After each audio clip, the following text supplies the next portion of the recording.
अक्सर हमें कन्फ्यूजन रहता है कि मोशन में वेलोसिटी और एक्सीलरेशन का रियल काम क्या है। आखिरकार पार्टिकल किधर जाता है, वेलोसिटी की डायरेक्शन में या एक्सीलरेशन की डायरेक्शन में। कुछ सवालों में हम वेलोसिटी बोलते हैं, कुछ में एक्सीलरेशन भी मान लेते हैं। तो रियल कहानी क्या है, जरा वो समझते हैं। तो देखो, वेलोसिटी होती क्या है। वेलोसिटी होती है हमारे पास the rate of change in position. Instantaneous velocity जो होती है हमारे पास, क्या होती है, the rate of change in position. ये हमको बताती है कि सच में पार्टिकल किधर जाएगा। तो वेलोसिटी की जो डायरेक्शन होती है वो always in the direction of motion होती है। तो पार्टिकल सच में किधर जाएगा, हमेशा ये बताएगी वेलोसिटी। पार्टिकल हमेशा वेलोसिटी की डायरेक्शन में जाता है। क्लियर। अब बात आती है एक्सीलरेशन का काम क्या है। तो एक्सीलरेशन होता है हमारे पास the rate of change in velocity. तो एक्सीलरेशन वेलोसिटी के बदलाव के लिए रेस्पॉन्सिबल है। एक्सीलरेशन हमेशा इसकी डायरेक्शन किधर होगी, तो डायरेक्शन ऑफ एक्सीलरेशन हमेशा वेलोसिटी नहीं, वेलोसिटी के चेंज के अलोंग होगी, अलोंग चेंज इन वेलोसिटी। तो पार्टिकल के चलाने के लिए के पीछे रेस्पॉन्सिबल कौन है, वेलोसिटी। और इस वेलोसिटी को बदलने के लिए रेस्पॉन्सिबल कौन है, एक्सीलरेशन।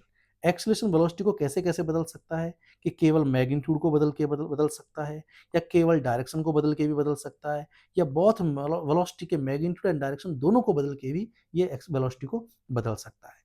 ठीक है। अब बात आती है कि चलो हमको ये तो समझ में आ गया कि पार्टिकल वेलोसिटी की डायरेक्शन में मूव करेगा। एक्सीलरेशन का रियल काम क्या है।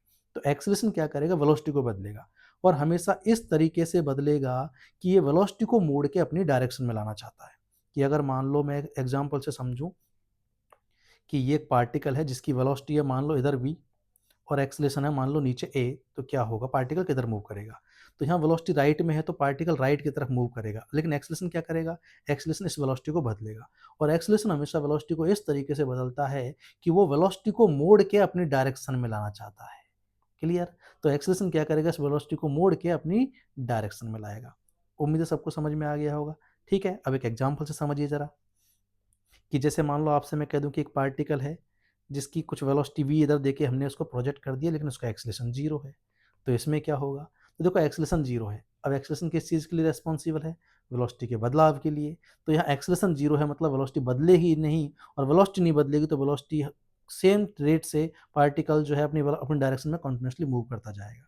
तो ऐसे में उसकी ट्रेजेक्टरी क्या हो जाएगी, straight line with constant velocity. लेकिन यहीं अगर मैं बोल दूं कि मान लो वेलोसिटी जीरो होती पार्टिकल की, और एक्सीलरेशन मान लो कांस्टेंट में आगे की तरफ दे दूं, तो क्या होगा। क्लियर।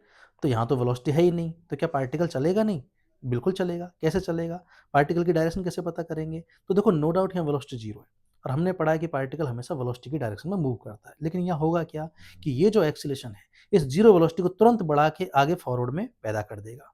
तो एक्सीलरेशन यहाँ जीरो वेलोसिटी को बढ़ा के आगे पैदा कर देगा, फिर उस डायरेक्शन में हमारे पास पार्टिकल चलेगा।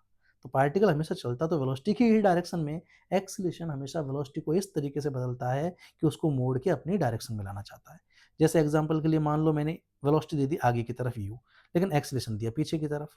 क्लियर। अब पार्टिकल किधर जाएगा, राइट में या लेफ्ट में, तो पार्टिकल जाएगा तो राइट में ही, लेकिन एक्सीलरेशन क्या करेगा, इसको अपनी डायरेक्शन में मोड़ना चाहेगा। तो एक्सीलरेशन वेलोसिटी को मोड़ के रिवर्स में लेके आएगा। ठीक है।